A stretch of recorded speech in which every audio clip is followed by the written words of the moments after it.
introduced to ChatGPT because of me? Awesome. It's the best. Perplexity is also a really good one too if you guys haven't tried that one out. It's definitely giving ChatGPT a run for its money. What's the biggest piece of advice that you would give to somebody just starting? That you have to be consistent and not to give up, because that's the only guaranteed way to fail. Is most people don't actually fail, they just stop trying and say that they failed because it got hard or because they hit a plateau. And that's just normal business, and you're always going to get that way. So you just have to stick it out through the good times and the bad times. Do you find you have to Dan prompt Perplexity AI? I haven't seen the need to do that on Perplexity because it can access the web. Consistency is key. Slow and steady wins the race. Just actively do something every single day that puts you in the upward trajectory.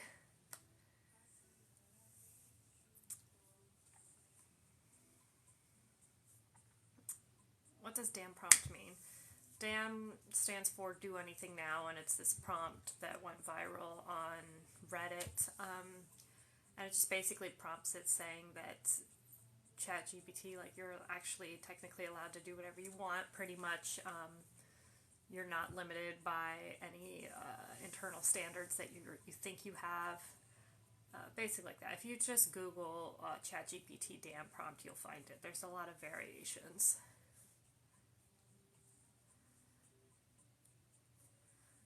Perplexity and ChatGPT, none of these are apps. I know a lot of you guys are going to the App Store and downloading stuff and saying that it doesn't work, and that's because they're not apps. And there are these just scam apps that are piggybacking off of the name. So, Perplexity is free. How many videos do you post daily to have active content, daily or weekly? I try to post on TikTok every day, if not twice a day. It's a lot. But you gotta pay to play, my friend. Do you price yourself similarly for Facebook ads as you do TikTok ads? Yes. And so I have the same base rate for both, and then it goes up depending on their ad spend, right? So any client that I have that spends under $10,000 a month on Facebook ads or TikTok ads is at my base rate, my flat rate. Once they start spending over $10,000 a month, my rate goes up based on ad spend. I get a percentage of ad spend, and so that incentivizes me as well as them, right? If they are performing well and they're getting good profits, they're going to keep pumping money into it. So the better I perform for them, the more money they will spend, and then the more money I make as well. It's mutually beneficial for all parties involved.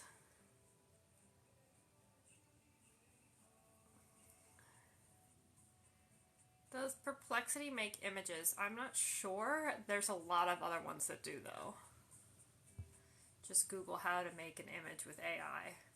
And they said something like 1,000 new AI softwares came out last week. So there's no shortage. Everybody's jumping on board. It's wild. It's a wild, wild west out there right now, for sure. And may the best platforms win. They're all trying to outdo each other, and it's just working out for the consumer's benefit, so I'm all for it. I'm all for it. So we can talk about AI, we can talk about digital marketing, we can talk about the 10-hour 10K work month course. Whatever is on your guys' mind regarding those topics, I'm happy and open to discuss. How long after an acquisition campaign do you do a retargeting campaign? Usually you want to have 50 to 100 conversions before you start a remarketing campaign. How do you get clients? Upwork, LinkedIn, Indeed. Are you using the $7 blueprint for affiliate marketing right now? No, I don't do anything for affiliate marketing. What kind of clients do you have? Beauty and skincare for Facebook ads, TikTok ads, and email marketing.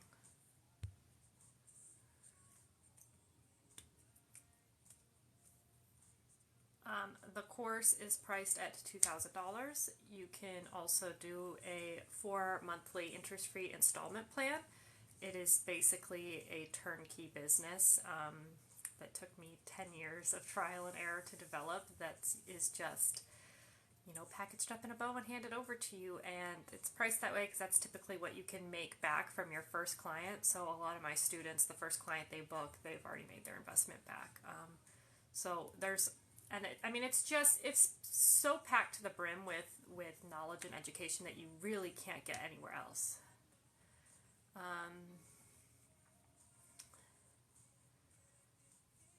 How do you recommend getting clients?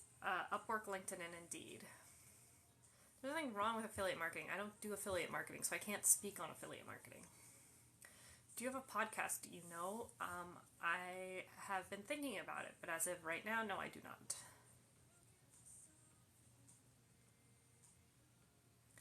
What's your best advice for beginners? I think I would say what I just said earlier is consistency and don't give up, right?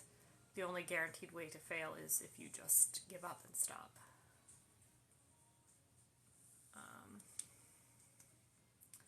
Do you use the same audit template for TikTok and Facebook? Yeah. In the course, I teach you how to do Facebook ads and TikTok ads, and you can tell that they are very, very, very similar. TikTok basically copy and pasted Facebook's business manager's interface so similarly. So the reports and stuff are all the same because the key metrics that you're looking for are the same. So the audits would be the same. How much direction do you give your freelancers? Not too much, a little more once we've onboarded a new client, obviously because I need direction too once it's a new client. We're learning the client together, but not much. I hire freelancers specifically for one service, and that's because that's what they're good at. So I shouldn't need to give them direction. They should already be very efficient in it. Are TikTok ads as complex as Facebook? Yeah, I'm telling you, it's pretty much the same thing. Really, the only key difference is the vertical in the creative. On TikTok, it's just video format. Facebook, you can have a variety of formats. But I don't even do the ad creatives myself, so that makes no difference. But you have the same type of strategies. There are definitely differences in the platforms as far as targeting goes. But it's the same idea behind it, same setup. And so if you learn one, it's really helpful to learning the other, and vice versa. Right now, since Facebook is more seasoned, my clients do spend more on Facebook, but TikTok's slowly catching up, and I think it will surpass Facebook because it is a superior platform. It's just the advertising version of it is just still so new. So it's still got a couple of bugs and can't really hit the target quite as well as Facebook can. But yeah, that's just because it's new. So it'll get there for sure.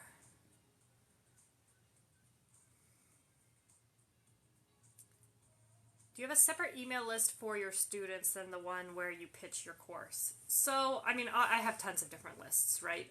Based on behaviors. That's just what comes with email marketing is you have lists and segments. And yeah, so I have customers and then non-customers.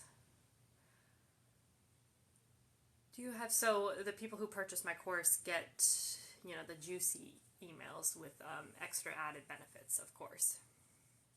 Do you use a certain software to manage all your clients that you recommend? No, I don't.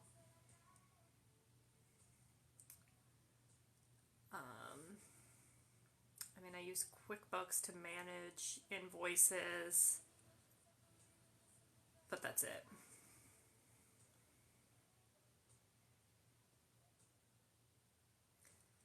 How do you optimize TikTok or Facebook campaigns? So, that really depends on a lot of factors. What are you wanting to optimize for, right? Are they trying to get more leads? Are they trying to get more purchases? Are they trying to get more exposure? And so based on your KPIs, your K profit indicators, you'll optimize based on those. So for me, my clients are e-commerce. So obviously our number one KPI is return on ad spend as far as conversions go, right? So we want cheap cost per purchases. We want cheap click-through rates, which means the creative is good so people are clicking on it.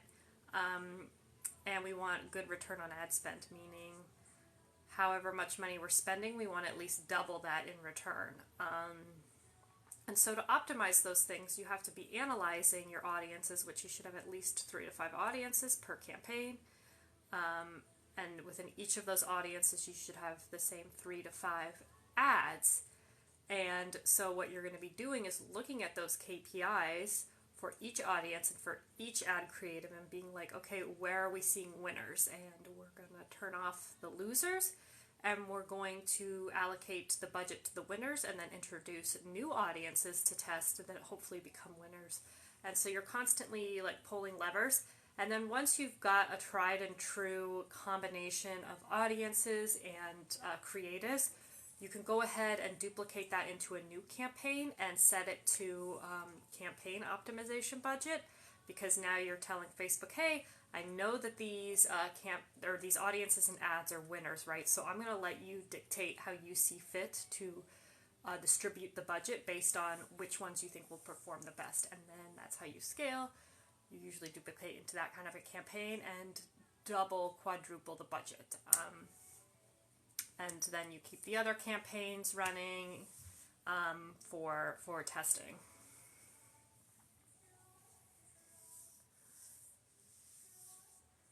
You can subscribe to my newsletter in my link in bio. You get a free cover letter when you do so. I send out quite a bit of emails.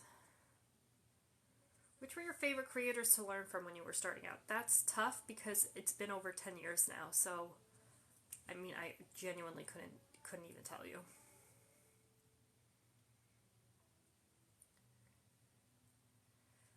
Can you give an example of how you'd ask AI to write an email blast to get purchases? I mean, you'd have to give me more information. The thing is that I'm not great at coming up. I know I get so many emails of people asking me to give them prompts, and the way I would figure out a prompt is the same way you can figure out a prompt. It's like, literally ask ChatGPT that, hey, can you give me an example of how I would ask you to write an email blast so that I can get more purchases? And then it'll tell you like, okay, these are the things I need from you in order to draft up a prompt that you can prompt me with. So yeah, so you can go ahead and do that. I can't just on a whim think of great prompts. I use ChatGPT to help me. How do you know how much revenue you have driven from a campaign? Facebook tells you. Facebook tells you every single metric you need to know. It tells you exactly how much money you've spent. It tells you which audience has spent that amount of money. It tells you exactly which ad creative has spent that amount of money, how many purchases from that audience, from that ad creative specifically you've gotten, how many people saw it, how many people clicked on it, how many people added it to their cart, how many people actually converted from it, what each of those purchases resulted in revenue-wise, the lifetime value of those, the average order. I mean, every single metric possible is in Facebook. Do people use their names as usernames on Fiverr? So, I don't personally recommend trying to book clients on Fiverr. I find all of my freelancers on Fiverr, right? I don't recommend it for finding clients because the competition on there is steep.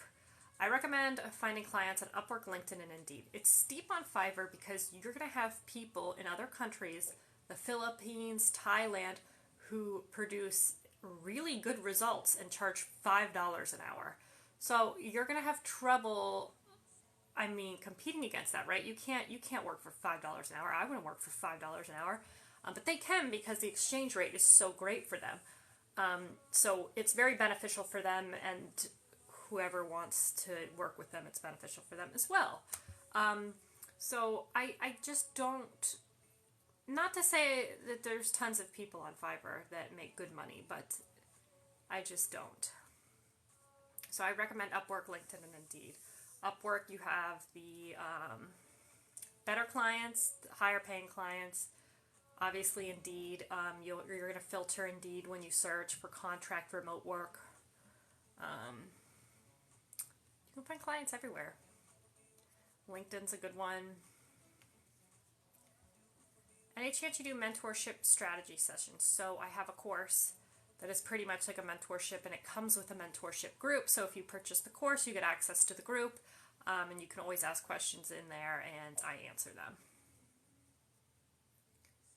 You finish a course in data analytics. What do you do next? Well, you could get a job, or you could find freelance work.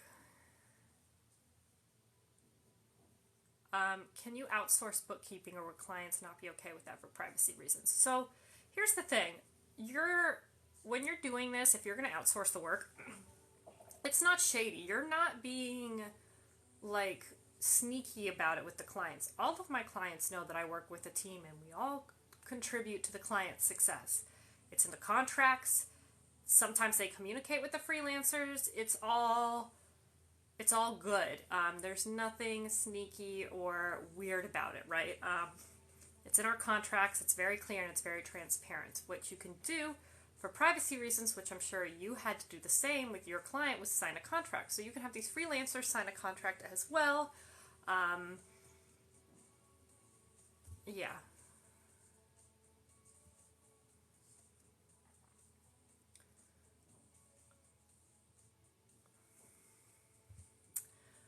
You've been a part of a mentorship group, but you feel like you get more action from a one-on-one. I understand that. I don't offer one-on-ones for a lot of reasons, right? That would take up a lot of time. If I started opening up the floodgates for that, I would get a lot of it. And it's not, sorry, I feel like I have to sneeze. I would have to open up the floodgates to that, and that would consume a lot of my time, right? So I'm efficient, right? How do I streamline that? So I can streamline that by offering a course and a mentorship group, and that way I'm able to access a lot more people. If I were to do one-on-one, I wouldn't be able to help the masses, right? Like I can.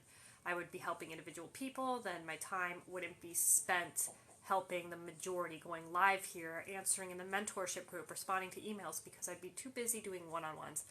It would also have to be a lot of money. My time is very valuable, and I mean, I make good money, so for me to sit down with somebody and take that much time out of my day, I'd have to be compensated for it. And it just all around doesn't make sense.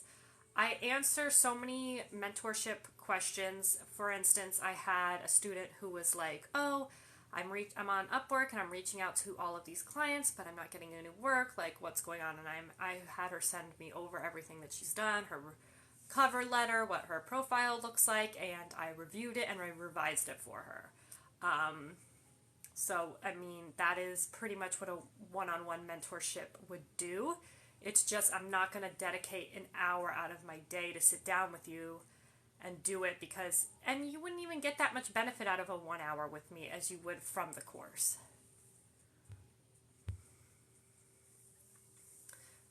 What is this work? What skills do you need to get started? So you can do this with any digital skill, right? There is no shortage of digital skills. Google ads, Facebook ads, TikTok ads, email marketing, graphic design, SEO, copywriting, bookkeeping. If you can do it from a computer and you don't have to be on location, it's a digital skill.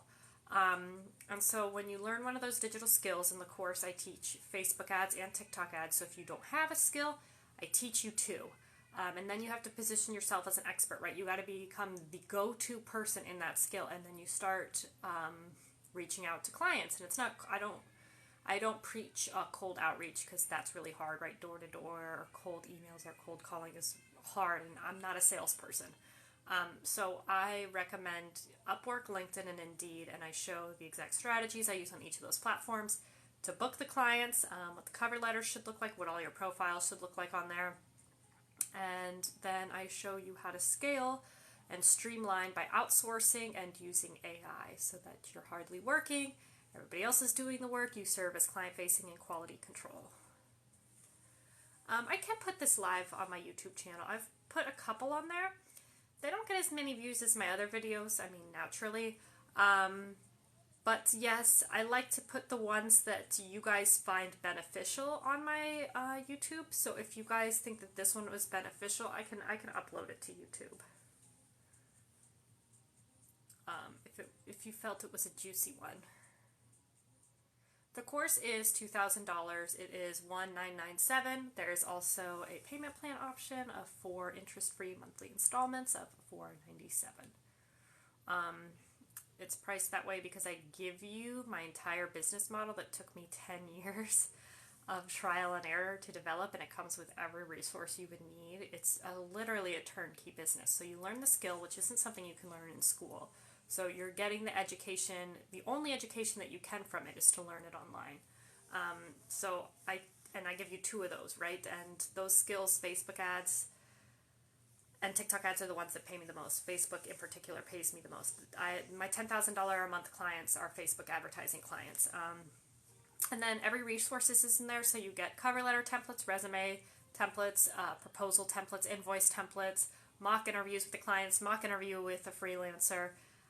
I mean, the list goes on and on with all the resources in there, and those alone are worth way, way more than that. I mean, if you could have a cover letter that can convert, like 30% of the time, and the majority of your clients that you're going to book, you'll make your investment back with your first client. I've also never had a single person complain about the course. Not one. So that is a really good testament to everything that's in the course. And I believe that, a lot of courses out there will teach you stuff, but they don't really go through the business side of things, which is the hardest part, right? Like learning the skill, okay, fine. Positioning yourself as an expert, okay, fine. But okay, how do I actually get people to care? How do I actually get somebody to give me money? And so that's where I come in, and what the meat and potatoes is actually getting you the work and then scaling it and streamlining it so you have a full-fledged business where you're not working. And I think that's the ultimate goal, at least it is for me. So, yeah, and so the success rate, the course has only been out for just over 3 months now, right? And I haven't taken a poll or really been invasive with my students when it comes to, hey, poking the bear about them, about what are your results, what are you seeing? So I let them come to me naturally with their results and their successes. And my emails and my DMs, I mean, if you're signed up for my newsletter, I share screenshots of my DMs of students and emails from students about how, they're booking all this work, they're quitting their job. And that's 3 months in that this course has even been live.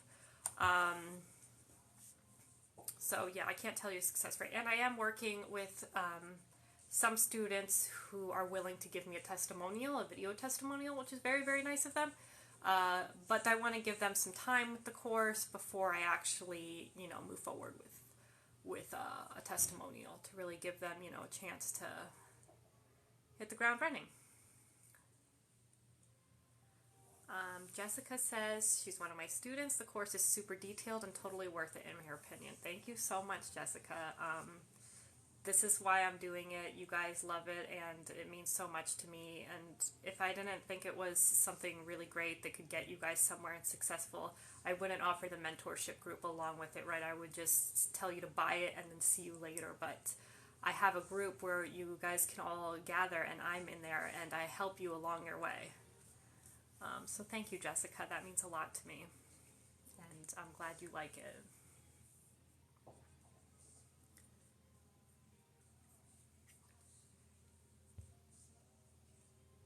You're finding interest in Google Ads. I think it's an older base. Thoughts on Google. Okay, so here are my thoughts on Google, right? I've shared this a lot before.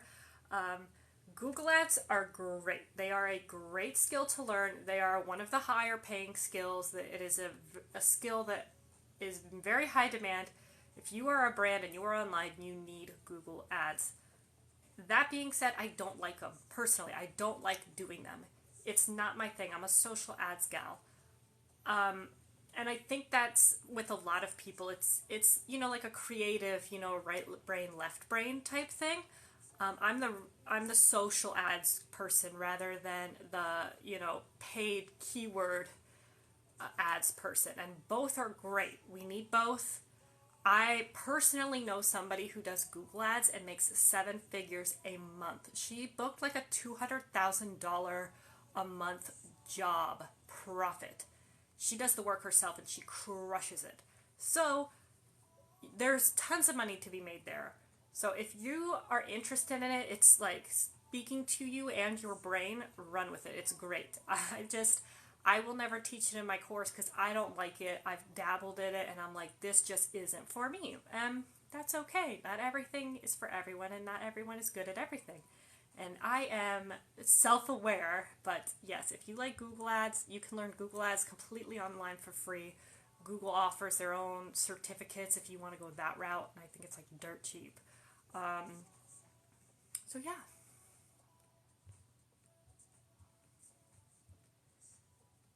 I've been doing it for 10 years, over 10 years, so not to age myself, but I'm old and I've been doing it for a long time, and so I like to say I've been doing Facebook ads since before there was a pixel, meaning before they were even tracking you.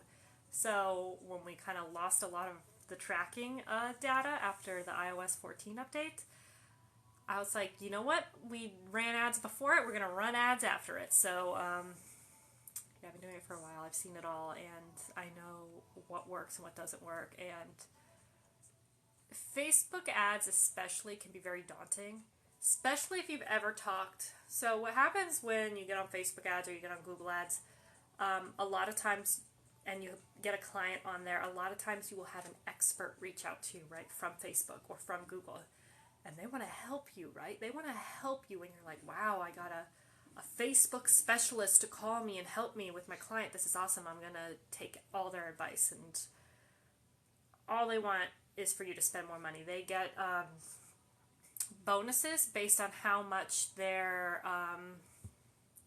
accounts spend. So keep in mind their ultimate goal is for you to spend money whether you're profitable or not. So, and that's stuff that you really only learn once you've been in the game for a while, and anybody who is an expert will tell you to never listen to the specialists or the reps. They don't even know anything. They just have, it's like a call center and they just read scripts to you. And you'll think like, wow, they really know what they're talking about, and they don't know it all. And so those types of things can be very daunting when you're first starting out and you're like, hey, I can totally do it this way. And it's like, you know, those are things that come from somebody who's very well experienced, and so I share that with all of you guys so you don't make those types of mistakes and burn all your clients' money.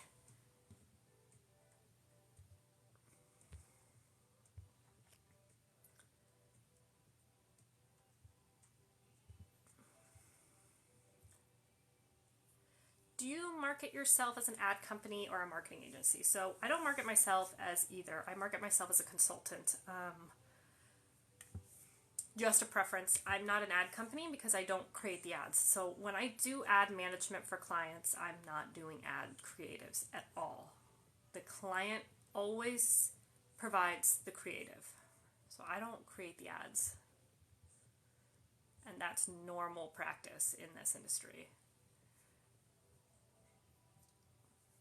How do you feel confident to position yourself as an expert before you've actually run any ads? So I've given out a bunch of tips and tricks on this, how inexperience, like you can leverage inexperience as a good thing, you know, just like you're supposed to in a job interview when they're like, so what's your biggest weakness? And you're supposed to say something that's like secretly a strength, right? You can say inexperience is a good thing and why, and I've given out the script for that in my newsletter.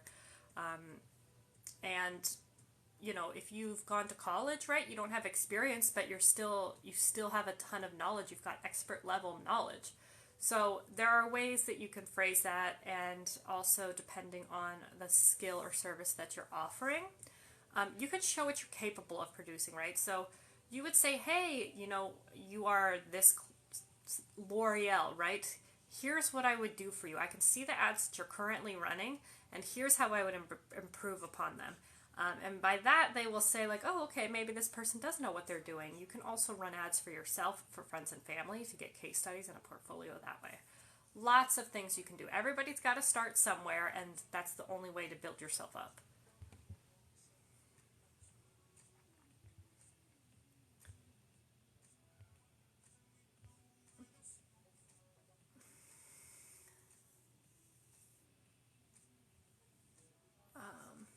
you. You love all my content. That's nice. Why don't they just place the ads themselves? I mean, so do you really want to get into that? Because we can get into that, right? So what a lot of people think, and I've explained this a lot in my videos on my lives here, a lot of people think that what all Facebook or Instagram or TikTok ads is here's my video, here's my budget, submit Facebook, and Facebook does its thing, and that's not how it works at all. It's very, very technical. You have to have a complete strategy outlined. You have to build out that strategy. You have to first focus on acquisition, which means you got to get new customers. And by doing that, you have to figure out the objective for the client. If it's, e-commerce, their objective is going to be purchases. There, I think, are like 12 to 20 different objectives that you first have to figure out. And a lot of times they want you to warm up your data first if it's a new brand by doing things at a lower conversion, so add to cart optimization or view content optimization before you actually go to purchase optimization. And so it's like you have to warm it up first. Then once you do that, then you have to find audiences, right? We got to find people who are actually going to buy our product, right? And you have to do some market research for that. You can ask ChatGPT to get some ideas. So who is the client's ideal customer? Who's currently buying from them? What are their interests? What other brands do they like? What are their behaviors like? And you're going to create, 3 to 5 of those audiences. I usually like to do 5 different audiences to try out, right? And within each of those audiences, you need 3 to 5 at least different ad creatives. So it's like objective, 5 audiences, and then 5 ads within each audience. And then you're constantly optimizing, right? So in 3 days, you open it back up. I mean, every single day you're going to check just to make sure everything's going okay. And then on around day 3, 72 hours, you're like, okay, which of these audiences is converting and giving us profit and which isn't? So say 2 of those audiences are converting well and 3 aren't. So we're going to kill those 3 and we're going to keep the other 2 on, and we're going to filter in 3 new audiences, right? Then we're going to do the same thing within each of the ads, or the ads in the audiences, right? So say only 1 of the ads is performing well and the other 4 are shit. We're going to kill those other ads, get them out of here, and we're going to filter in 4 new ads, right? And so you're constantly mixing and matching. And then once you've got clear winners of audiences and ads, what you'll do is you'll duplicate it and scale it into a completely separate campaign, which is going to be a CBO rather than an ABO. And then that's just acquisition. We haven't even touched on remarketing yet. So that's why they don't just do it themselves. Do they? Sometimes clients have internal teams that do this. But it's not like, here's my ad, run at Facebook, if that makes sense. It was long-winded. So maybe I will put this one on YouTube, because I've tried to explain it as simplest forms as possible, and that's simplest forms. The amount of things that you can do on Facebook for running ads, and then you have all your placement options, and then each placement has a different vertical, right? So a story is going to be a different ad creative, right? Because the story runs differently than if you have an in-feed ad. So you have to make sure those are formatted properly, and you have to make sure that you're placing the right creative in the right placement. It's so much work. And yes, I teach it all in the course, and I teach you an expert level. So I go into one of my clients' accounts that spends millions of dollars, and I show you exactly everything I would do in there, which is something that you would only really get from somebody who knows what they're doing at an expert level, right? Somebody's not trusting me with millions of dollars in advertising spend if I don't know what I'm doing. How do you pay your freelancers? A percentage of what you get from the client? No, so I don't operate that way. What I do is first I book the client, right? I'm like, okay, cool, I got the client. Now I need to find somebody who will do the work. So I go on to Fiverr, and I'm like, I search based on good reviews, good ratings, and a good portfolio, and I narrow it down that way. And then once I have those people, I'm like, okay, based on what client is paying me, I need to see what their rates are, right? So it's like, hey, client is paying me $5,000 a month. Freelancer, because on Fiverr they list their price. I don't negotiate, I don't haggle with them. What they ask, I give them. So sometimes a freelancer will be like, I charge $30 an hour. And it's like, okay, I'm going to tell them let's do a monthly retainer instead, just because it's easier and it makes sense, and they're usually always on board with that. If they're not, I'll find a different freelancer. And I'll be like, listen, I have a Facebook ads client. This is what we need to do for them. You charge $30 an hour. Let me know what your monthly retainer rate would be, and I'll see if this is a good fit. And they'll be like, oh, okay, you know what? That's going to be $500 to $1,000. And I'd be like, cool, perfect, let's move forward. So it's never like a percentage. Sometimes it's 60-40, sometimes it's 80-20, sometimes it's different based on each different situation. And so if I have a freelancer that's like, oh, I'm going to charge $4,500 for that, I'm getting $5,000, I'm like, you know what, that's not worth it for me. Move on to the next.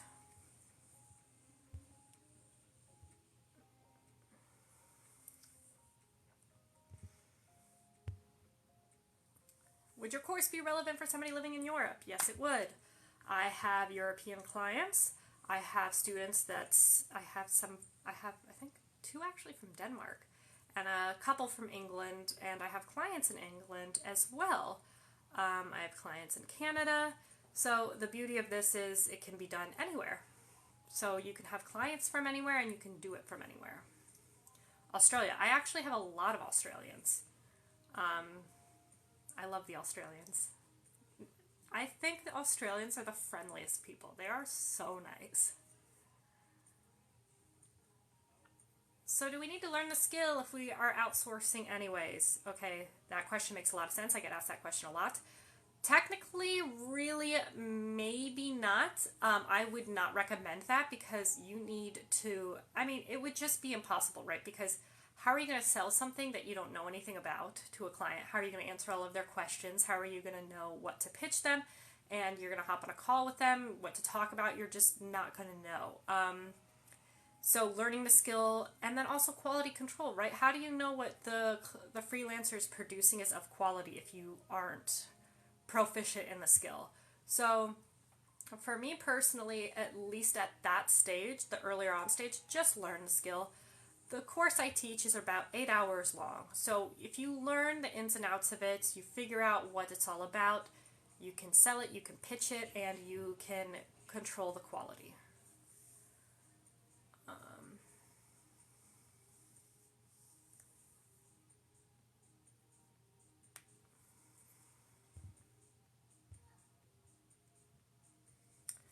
What do you do if a Fiverr worker tries to contact your client that they work with, to poach them, right? So I get this question a lot as well. These are types of questions that people, I call it like a barrier question, right? You're talking yourself out of why this won't work or why you shouldn't do this rather than, And first of all, that's how any business would operate, right? If you work at a marketing agency, any account executive that works there could take their clients and leave and work with them. Majority of the time, those clients will not go with that account executive, right? It's dirty, it is not good business practice, and they won't go with them. Second of all, you don't bite the mouth that feeds you, right? So there's a reason why they're on Fiverr, and it's because a lot of times they don't like dealing with clients, right? They don't like being that person. They would rather have somebody like me feed them clients, and then they can just run merrily along. The majority of all my freelancers make 6 figures. They're crushing it, and they don't have to deal with clients. So it's mutually beneficial in that way. And then third, you have contracts in place. You have a contract in place saying if they do that, you can sue them. It's never happened to me. It's never happened to anybody I know. Has it happened? Can it happen? Of course, but that's business. And in business, you have to accept and anticipate risks, and you navigate through them when they happen, if they happen.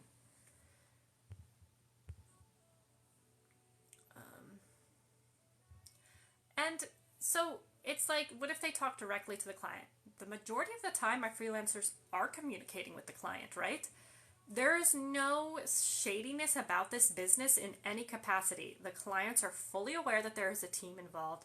They're fully aware that work is getting offloaded, and that if that need be, they will be in communication with them. It is in their contracts. Everyone is aware. Everyone is on board. I work with a team, and we all contribute to the client's success. It's just, I guess, the way I talk about it which to me, it's like assumed that people know these things, but obviously they don't, and that's fine. It's just when you're in something for so long, you just assume everybody knows what you're talking about, and that's very naive of me, and I'm sorry when I do that to you guys. But when I say like I outsource the work, people are like, oh, that's so, ethics is wrong. And it's like, what are you talking about? That's how every business works. Somebody has to, you can't grow or scale. You have to hire people to do work. That's how every business operates, right? How when you go into a marketing agency, is it one person? No.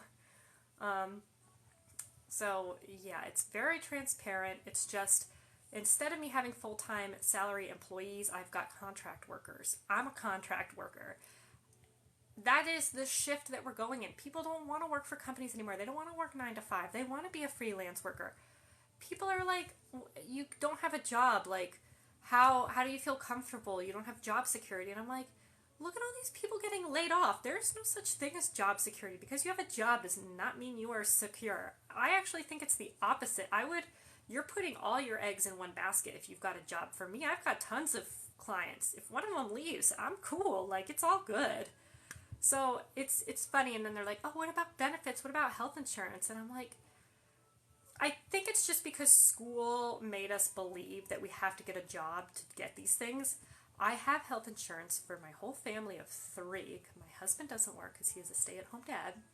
And it is around the price of a car payment a month. You probably pay for your own individual insurance through your job more than what I pay. And I've got good health insurance because when you have your own business, you get to select decent plans, right? So I selected a good plan for us. And then benefits, you don't need a company to have a 401k. You can open up your own 401k and you can have a lot more options too. So it's just, it's a different mindset and people just aren't aware of it. So I'm here to share it, that if this is something you would prefer to do, you can do it, and you shouldn't be worried about those things that they tell you to be worried about. You can absolutely get health insurance. It is very reasonable. You pay more through your actual job. You can have your own benefits. You can have better benefits because you're the one picking them. So yeah, it's a much better situation. And I don't work for anybody, right? If I don't like a client, I'm like, bye, I'm good. I don't work 9 to 5. I work from the spa most times and I barely work. So life is good. My husband doesn't work because I make good money. Something, if I was even making good money at a job, it'd be like $150,000 a month. And that's really not that much for a dual income. And you're capped, right? Because you can only get what the job or the company is willing to pay you. For me, if I'm like, you know what? I want to buy a yacht, right? I'll be like, okay, I need this more amount of clients in order to get a yacht in a year. And I just go and I do it. You can't do that at a job. I'm in the mindset of I have to budget. I'm in the mindset of, I gotta figure out how I can increase my revenue to afford the things I want rather than how do I save to afford the things I want. Hope that makes sense. Do you find your clients on Indeed? Upwork, LinkedIn, and Indeed. You can find them in a number of places. Those are the 3, for me at least, moneymakers. And there's different strategies on each of those. I go into depth on them in my course. I let you see my profiles on all of those platforms so you get a good understanding of what those look like. Do you think AI will replace jobs? If so, what jobs? So I think it will replace jobs of the people not using AI. So people that are using AI are going to be safe. The people who aren't using AI are going to get replaced by the people that are using AI, right? I think they don't replace people, they enhance people's ability. So if you're a really great copywriter, right, you're the best copywriter. If you're using AI, you're going to get some of the best copy of all time because you're the best at what you do. Plus now you've got assistants to make you even better. So I think everybody's going to be better off. Are some jobs going to get technically lost? Maybe so, but I think that the jobs created from it will be tenfold. So it won't even be a wash. It'll be a tidal wave. Will people have to adapt and probably get fired and figure out how to get a new job? Yes, but that is what happens with a new wave of technology. And in the long run, we end up being better off for it. Oh wow, it's almost 6. I do have to get going. It's late. My baby needs a bath. He needs a walk. He needs to eat supper. Don't worry, my husband's out there taking care of him. He's not just out there waiting for me. Is there any prep necessary before taking your course? No, it is very, very beginner friendly, and I remove all of the fluff so you don't get any stupid success stories in there. You don't get anything where I go off on tangents or tell you stuff that's irrelevant. Like you get in a lot of courses, you're like halfway through the course and you're like, I haven't learned shit yet. So I don't waste time doing that. I have a little intro about me that's about 3 minutes long, and then I dive right into the meat and potatoes. So yeah, if you want more information on the course, you can find that in my link in bio. It's the 10-hour 10K work month framework. So I'm super excited about it. I mean, I have, like I said, students jumping in here talking about how amazing the course is. I have yet to have a single complaint about the course, which makes me feel so good. If you want to sign up for my newsletters, that's also in my link in bio. You get a free cover letter if you sign up for my newsletter. I send out a lot of good information in my newsletter. If you want to follow me everywhere, Instagram and YouTube, those are also in my bio. And yeah, I will try to go live again tomorrow. If I didn't have a chance to answer your question, feel free to leave it on one of my most recent videos. You can shoot me an email. And yes, your question, will it be possible to see a replay of this live? You guys really liked this live, so I will download it and I will upload it into YouTube. Sign up for my newsletter and, oh, there was my earring. Sign up for my newsletter, and tomorrow I will upload it and I will send out a newsletter saying like, hey, watch yesterday's live. So, or I mean, you can follow me on YouTube, but it'll be easier if you're signed up for my newsletter to get it and let it know exactly when it is available. So thank you guys so much. I have to find the back of my earring. I'll talk to you guys soon.